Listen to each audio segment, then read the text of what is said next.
E seja muito bem-vindo ao Português Suave por aqui na Rádio Observador. Hoje temos um episódio especial deste programa que esclarece sempre dúvidas da língua portuguesa. Hoje, no dia seguinte à morte de Jorge Nuno Pinto da Costa, fazemos um episódio especial muito associado ao Futebol Clube do Porto, às conquistas, mas também à cidade do Porto. Marco, tu não estás aqui connosco em estúdio, estás um bocadinho longe, ainda assim sempre perto. Onde é que estás e como é que estás neste domingo? Bom dia, Marco. Olá, bom dia. Eu não estou no Porto, estou em Ponte de Sor, mesmo assim um pouco mais a norte. Até estou num parque de estacionamento, foi o sítio onde eu consegui encontrar aqui Muito bem. ligação à internet. E cá estou. Normalmente no carro nós ouvimos rádio, desta vez estou Exatamente. A participar e obrigado, Marco Neves, pela tua disponibilidade para este episódio especial. Arrancamos então com a nossa primeira rubrica, a língua nas notícias.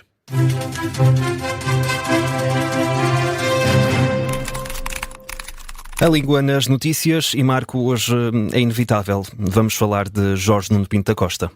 Sim, é por isso que o episódio é especial e pensamos aqui em algumas expressões, em particular a primeira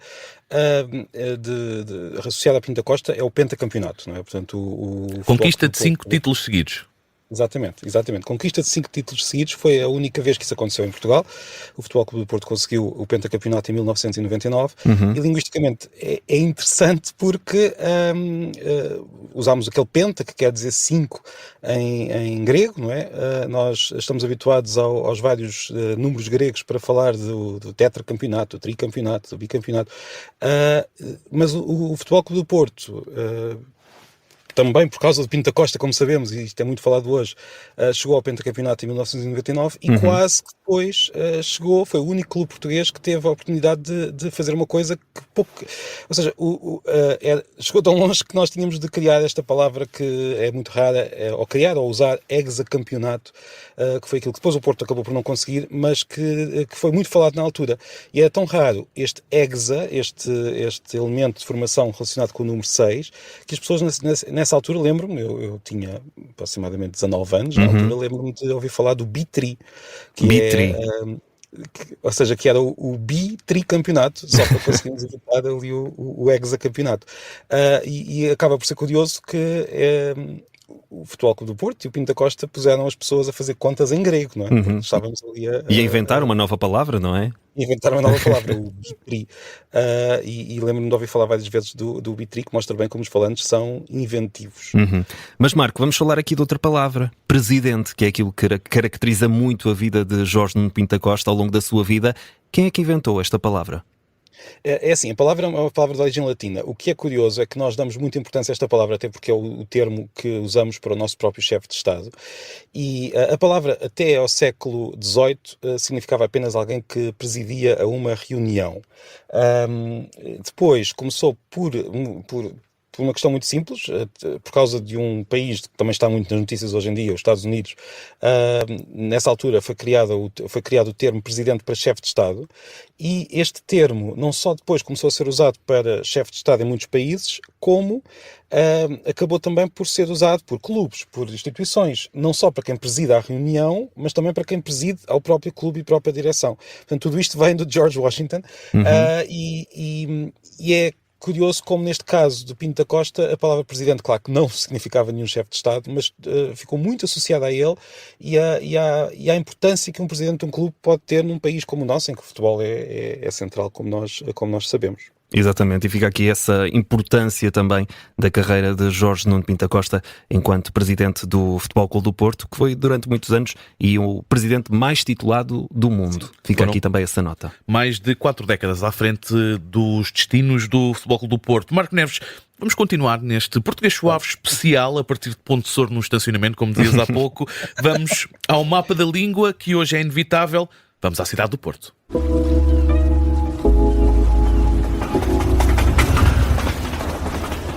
Cidade do Porto, Marco, norte do país, e com tantas expressões que nos deixam assim com um quentinho no coração. Eu falo por experiência própria.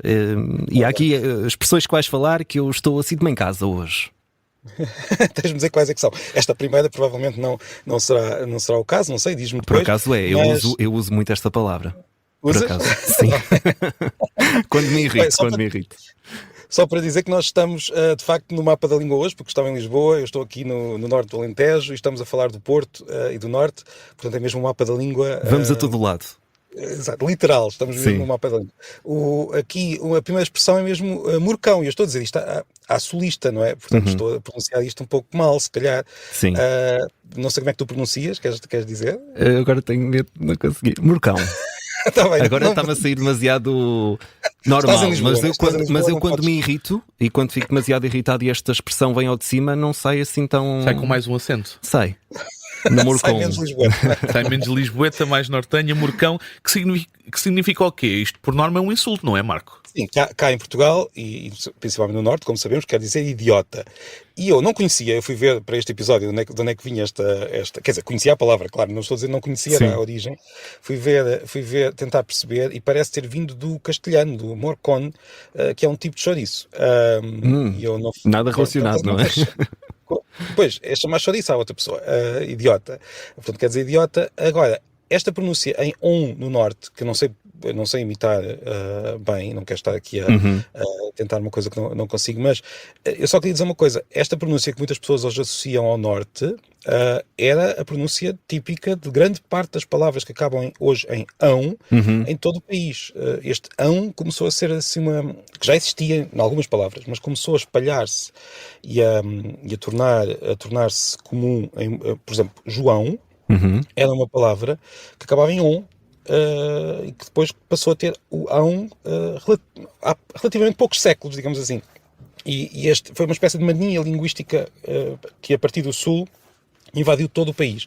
Portanto, este on, que nós associamos muito também a esta palavra, não é nenhum erro. Era mesmo assim que se pronunciavam as palavras em português até há relativamente pouco tempo. Depois o on foi uma inovação, digamos assim.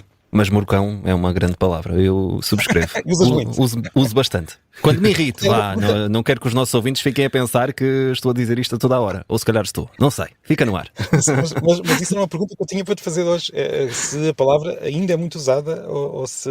Sim, no norte do país... Não precisa de ser o João, eu posso dizer eu próprio, Marco Neves, que ainda a noção que tenho é que é muito utilizada esta palavra. Sim, e às vezes nem tanto com essa parte de insultar, mas é mais para... categorizar de uma forma, não sei, uma pessoa que... muito precisa. Exato, isso mesmo.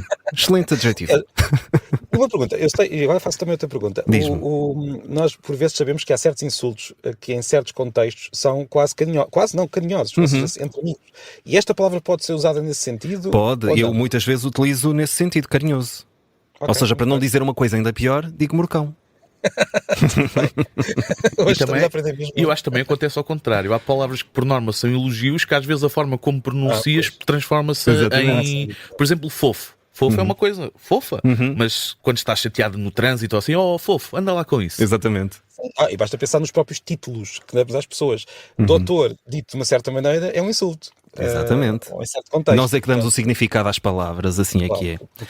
Olha, temos mais Marco uma, não Neves, é? mais palavras ligadas à cidade, aqui literalmente à cidade, não é? Sim, nós podíamos continuar aqui semanas e semanas a falar, e havemos de voltar ao Porto e falar de outras expressões, mas aqui há aqui uma diferença curiosa. Mais uma vez, os falantes, as pessoas por vezes dizem, os falantes estragam a língua. Mas é curioso como os falantes muitas vezes criam pequenas distinções subtis ou não tão subtis, e nós, falantes, é que criámos esta diferença entre portuense, que é a pessoa que é do Porto, e portista, que é a pessoa que é do Futebol Clube do Porto, e que uma coisa não tem necessariamente que ver com a outra. Nós sabemos que existem muitos portistas no Porto, não é? Mas também existem muitas pessoas que não são portistas no Porto e muitos portistas fora da cidade. E há também outra diferença curiosa neste sentido, que às vezes eu gosto de me lembrar, que é a própria cor da cidade. A cor da cidade nós associamos sempre ao clube, mas na verdade a cor da cidade do Porto, não sei se sabem qual é. Diz lá, Marco. Não sei. Verde. Verde. A cor da bandeira do Porto é verde e a cor do clube é azul, mas nós associamos sempre ao Porto também, ao Porto, cidade também, o azul. E talvez seja uma prova da importância de Pinto da Costa esta associação. Muitas pessoas depois dizem que é abusiva, e de facto é, porque a cidade não é o clube, nem o clube é a cidade, mas associamos de tal forma o clube à cidade que nós esquecemos que ser portista não é necessariamente ser do Porto cidade, e a cidade do Porto tem a cor verde. Muito bem. Nós ficamos por aqui nesta viagem pelo mapa da língua. Vamos avançar para a nossa última rubrica e vamos aos mitos. Os mitos da língua.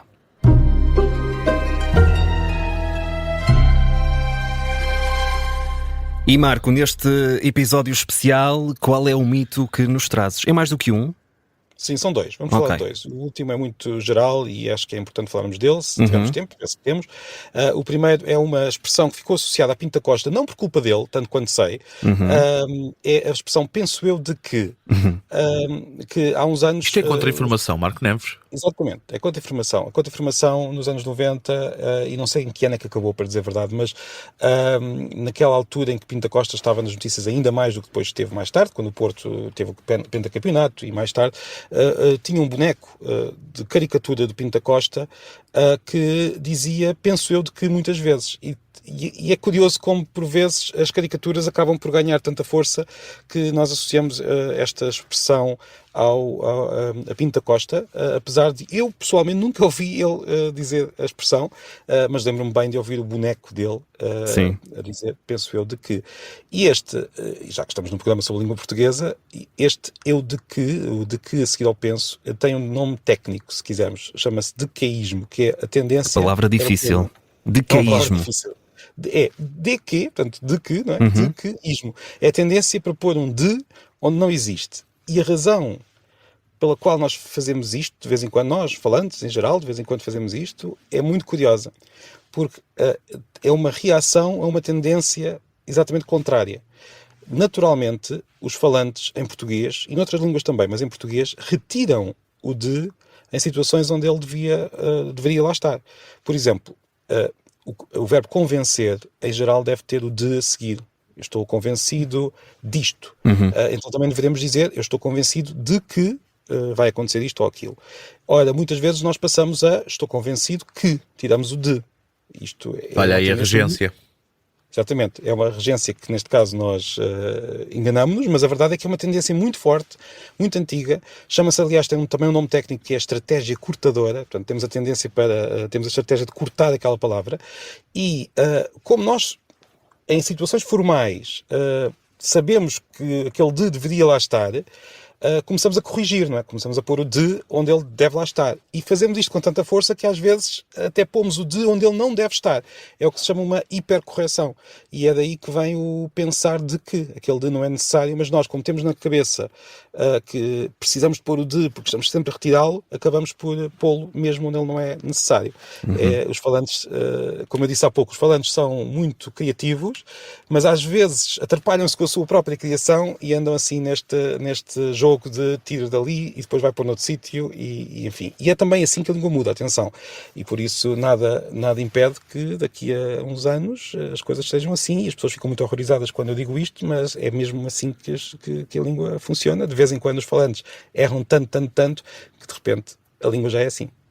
É o primeiro de dois mitos, penso eu, de que uma expressão do contra-informação, Marco Neves, que há pouco perguntavas quando é que terminou, eu digo-te agora, o contra-informação acabou em dezembro de 2010, foram 15 anos de contra-informação. E Marco, temos sensivelmente 4 minutos, vamos então para o segundo mito, qual é? Este é um mito relacionado com o sotaque do Norte. Há um mito muito conhecido, que aliás já é tão conhecido que é muito combatido, que é o mito de que o sotaque do Norte, ou de outros sotaques de outras zonas do país, como por exemplo onde eu estou agora, no Alentejo, que são erros, que são formas erradas de falar. Este mito tem aliás um nome, chama-se glotofobia. Este medo ou horror aos sotaques que não são considerados o sotaque padrão. Atenção, que esta glotofobia também existe contra todos os sotaques. Eu adoro o facto disto poder ser uma fobia. Mas é verdade. Está em alguns dicionários, não é assim uma palavra muito comum, mas é uma fobia no sentido de ter medo / desprezo, não é? Portanto, às vezes o desprezo vem do medo e esta fobia tem mais que ver com isso. Encontramos isto também, por exemplo, no Norte também já conheci pessoas que têm um forte desprezo ao sotaque do Sul, isso acontece sempre, mas historicamente é mais habitual que os sotaques fora daquilo que, por vários motivos históricos, acabou por ser considerado o sotaque da televisão e da rádio, portanto, muitas vezes é contra os sotaques que não são esse que se vê esta glotofobia. E é de facto um erro, é um mito, e é um mito porque estes sotaques, por exemplo, o sotaque do Norte, tem características que são mais antigas do que o próprio sotaque do Sul, como por exemplo este on, que é mais antigo do que o ão. E vou também falar aqui de um caso em particular. Também existe a ideia de que estes sotaques apagam distinções ou que são menos precisos. E uma vez vi alguém dizer que, por exemplo, porque é um problema que as pessoas não conseguem dizer as palavras. Porque é que não conseguem dizer as palavras da forma, entre aspas, correta?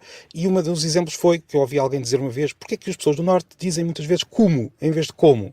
Acontece muitas vezes.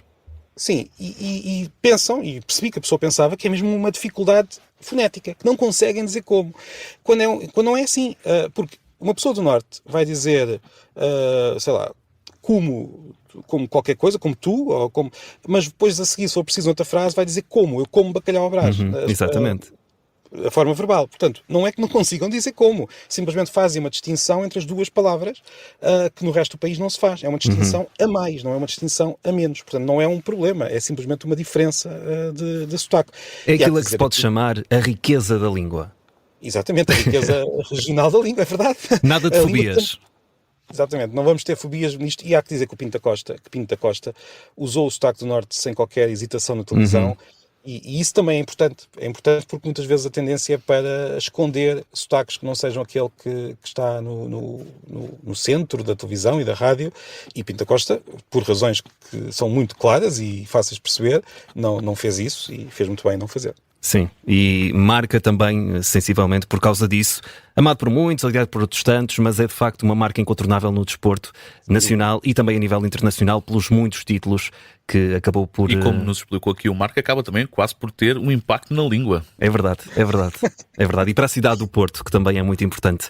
Marco Neves, queremos muito agradecer-te porque nós já tínhamos um episódio preparado e quem fica a ganhar no meio disto tudo são os nossos ouvintes, porque esta semana vão ter 2 episódios. Portanto, nada que agradecer, estamos cá para isso. Este foi um episódio especial a propósito da partida de Jorge Nuno Pinto da Costa. Dizer aos nossos ouvintes que continuam a enviar muitos e-mails para portuguesuave@observador.pt com os 2 S de português e suave e sem o acento circunflexo, que continuem a enviar, porque muito em breve, Marco, vamos ter mais um episódio de dúvidas e digo-te já que a caixa já está bem cheia, portanto temos de tratar disto um dia destes. Agora diverte aí em Ponte Sor.